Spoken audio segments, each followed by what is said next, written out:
Life short, play more. You get that, you get this generation.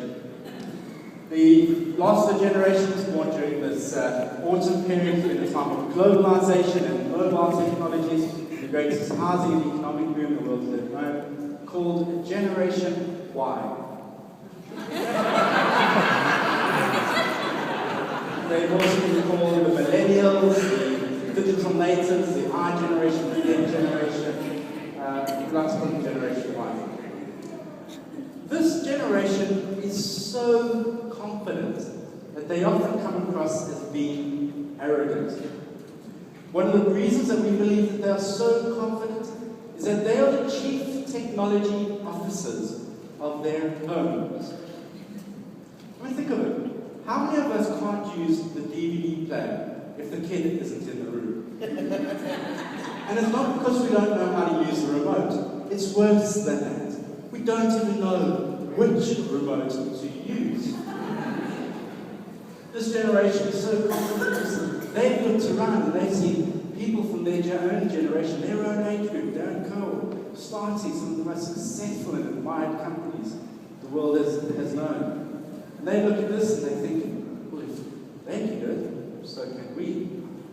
This is a generation that is street smart but naive at the same time. Street smart because they have their fingers wired into the internet. They can find out anything about everything 24/7. They'll know everything about you, your products, what your other customers are saying about you. They know everything. You can't pull the wool over this generation's eyes. But there's a naivety as well because, they're one of the most protected generations ever. They're a generation that believes in green and ethical consumptions. So the fun miles, the eco miles, is a great concept for this generation. I was driving down the motorway the other day and my daughter Hannah was sitting in the back of the car. She was listening to her iPod.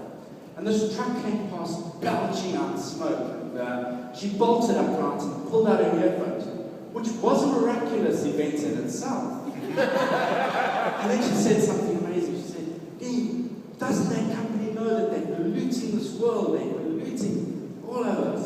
And then she said something amazing. She said, I don't believe that we should be buying the company's products anymore. We now have a list of about 30 companies on our refrigerator which we are actively boycotting because Hannah is single-handedly going to change the world. I think baby boomers are going to really love this generation. They're going to look at them and they're going to go, oh, very confident, they're optimistic, they're team workers, they're networkers, they're change agents. Baby boomers are going to look at this generation and think, wow, it's fresh of breath air coming into our organization. And the oldest of this generation has just started entering the workplace as well. But you don't want to get onto the wrong side of this generation. You certainly don't want to try and convince them that the products you're selling them are something different to what they really are.